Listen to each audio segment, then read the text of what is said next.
வணக்கம் நண்பர்களே.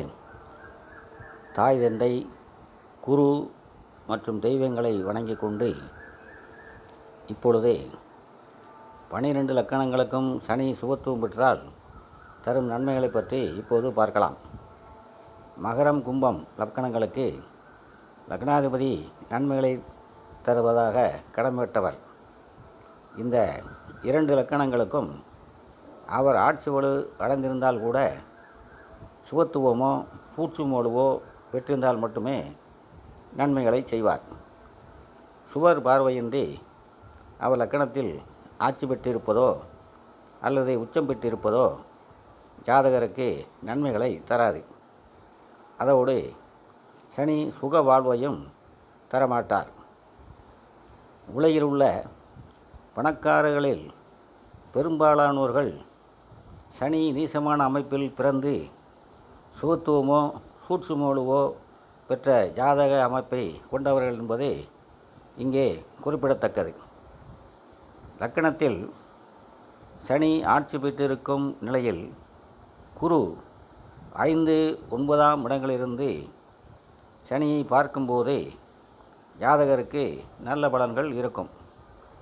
ஆயினும் இவ்விரண்டு லக்கணங்களுக்கும் குரு 5, 9இல் அமரும்போது பகை நிலை பெறுவார் என்பதால் அவரது பார்வை முழு பலனை அளிக்காது.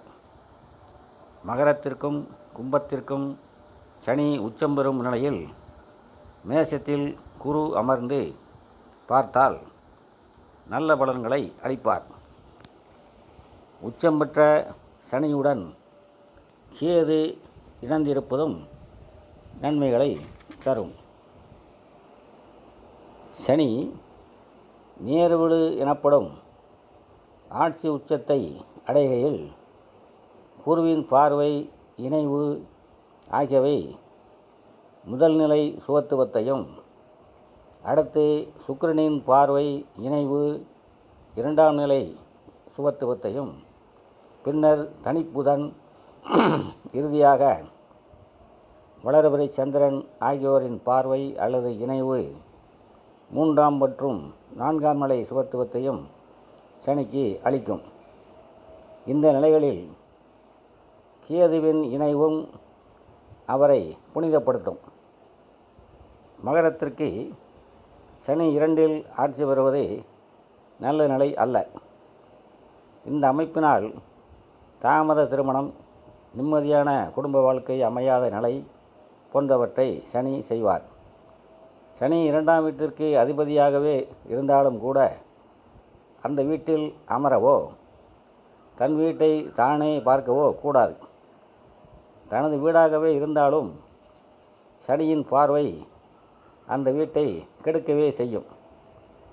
அதேபோல இந்த லக்கணங்களுக்கு சனி 7இல் அமர்ந்து லக்கணத்தை பார்ப்பதும் லக்கணத்தை பலவீனப்படுத்தும் நிலையாகும். மகரத்திற்கு சுபத்துவமற்ற சனி 7ஆம் இட ஜலராசியான கடகத்தில் அமர்ந்து லக்கணத்தை பார்க்கும் நிலையில்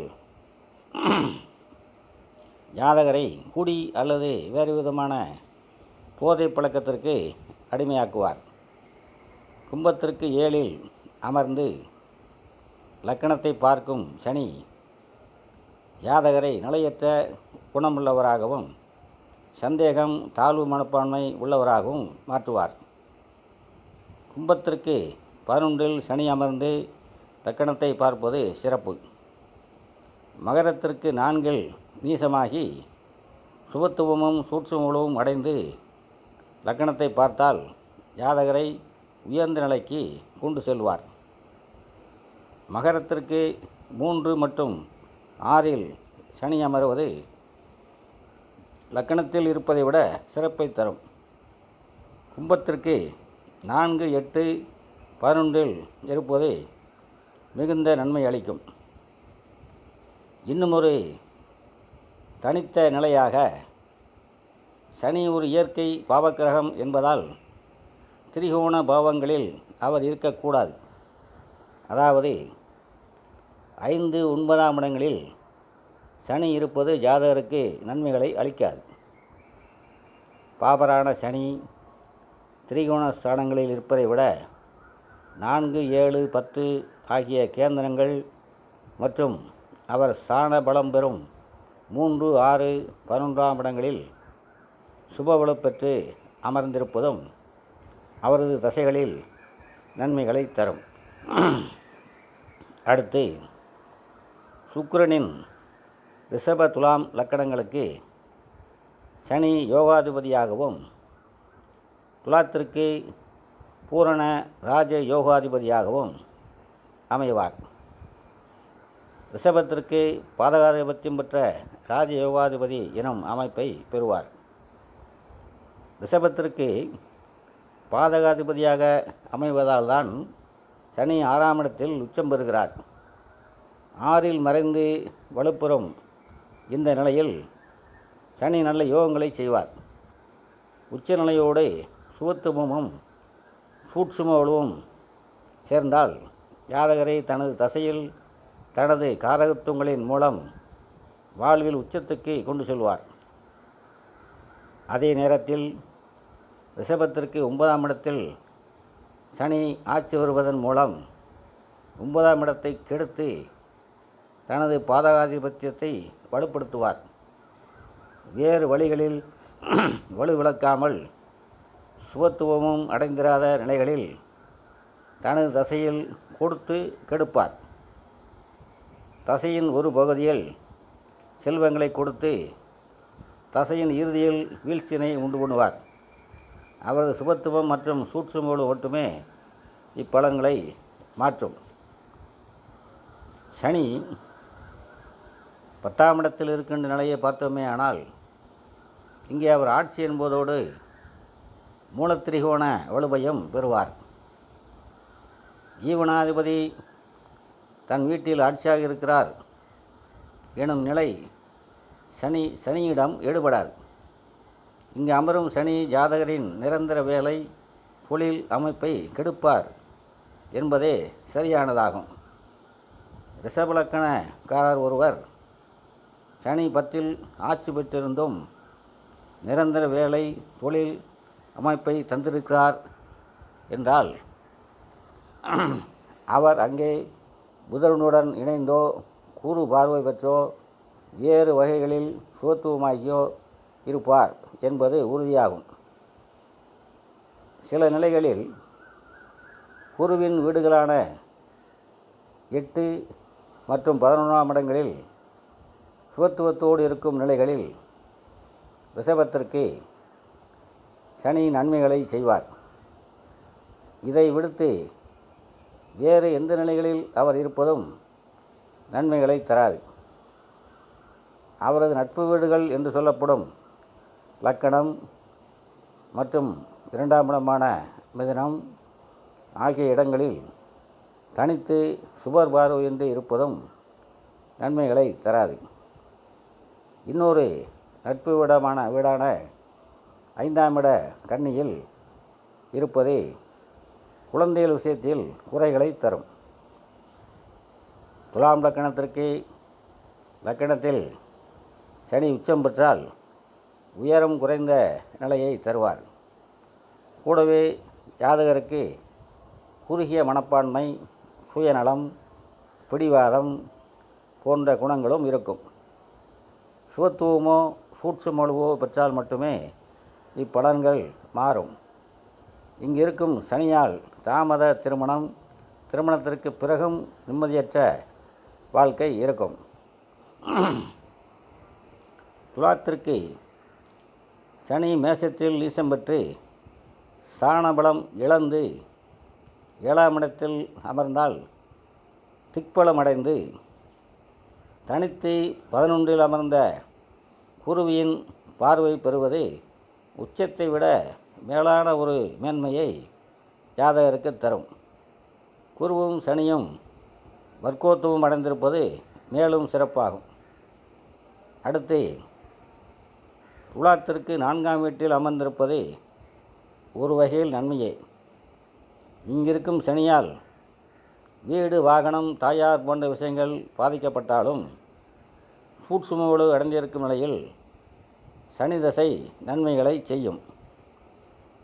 5ஆம் இடத்தில் ஆட்சி மற்றும் மூலத்திரிகோண அமைப்பை துலாம் லக்னத்திற்கு சனி பெறுவதாலும் அது திரிகோண ஸ்தானம் என்பதாலும் 5இல் சனி வலுப்பெற்று அமர்வது நன்மைகளை தராது. இங்கிருக்கும் சனியால் புத்திர விஷயம் குறைவுபடும். குழந்தைகளால் நிம்மதி கெடும். சமயத்தில் குழந்தைகளே கெடும். துலாத்திற்கு 3, 6, 8, 12ஆம் இடங்களில் சுபத்துவம் பெற்று அமரும் சனி தனது தசையில் நன்மைகளை செய்வார்.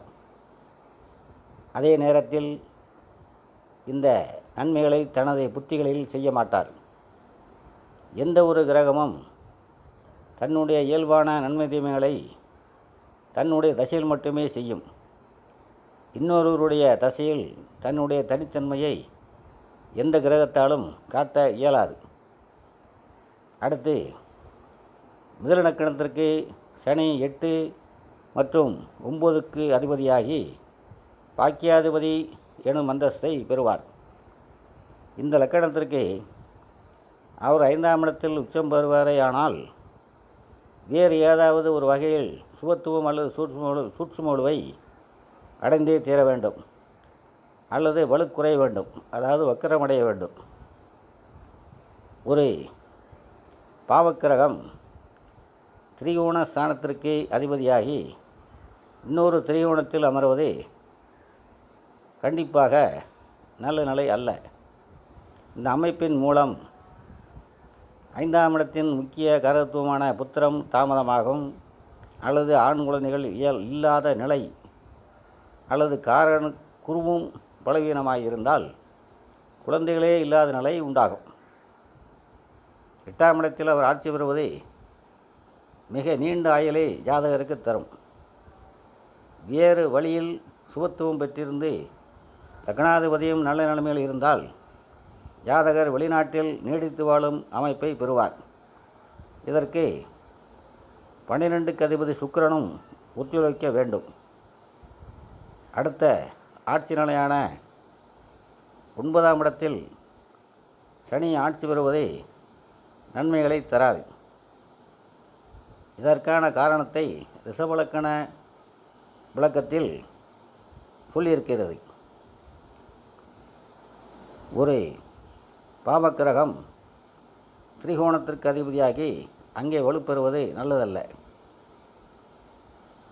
சில மூல நூல்களில் திரிகோணாதிபத்தியம் அடையும் பாவர்கள் சுபத்தன்மை அடைந்து நன்மைகளை செய்யும் என்று சொல்லப்பட்டிருப்பது உண்மைதான்.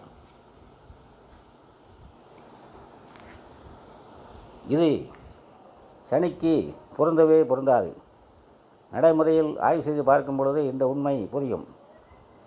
திரிகோணாதிபத்தியம் எனப்படும் 5, 9ற்கு அதிபதியாவதால் மட்டுமே பாவக்கிரகங்கள் சுபத்துவம் அடைவது இல்லை. சனியும் செவ்வாயும் 9ஆம் இடங்களுக்கு அதிபதி ஆவதால் தான் சிம்மத்திற்கும் ரிஷபத்திற்கும் பாதகாதிபதி நிலையை அடைகின்றன. சனி நல்லது செய்ய வேண்டுமென்றால் கண்டிப்பாக குருவின் தொடர்பையோ அல்லது வேறு வழிகளில் சூத்துவமோ சூட்சுமோடுவோ அடைந்தே இருக்க வேண்டும். திரிகோணாதிபத்தியம் அடைவதால் மட்டுமே அவர் சுவராகி விடுவதில்லை. நிறைவாக மிதுனத்திற்கு 4, 10, 11, 12ஆம் இடங்களில் சுபத்துவம் பெறும் சனி தனது தசையில் நன்மைகளை செய்வார். மற்ற இடங்களில் அவர் இருப்பது ஏதேனும் ஒரு வகையில் சிக்கலைத்தான் தரும். அடுத்த பதிவில் மீதி இலக்கணங்களுக்கு சனி பகவான் எந்த அமைப்பில் இருந்தால் நன்மைகளை செய்வார் என்பது பற்றி பார்ப்போம். எனது பதிவு பிடித்திருப்பவர்கள் லைக் செய்யவும், கமெண்ட் செய்யவும், ஷேர் செய்யவும், இதுவரை சப்ஸ்கிரைப் செய்யாதவர்கள் சப்ஸ்கிரைப் செய்யுமாறு அன்போடு கேட்டுக்கொள்கிறேன். அனைவரும் நலமாக இருப்பீர்கள். வாழ்க வளமுடன்.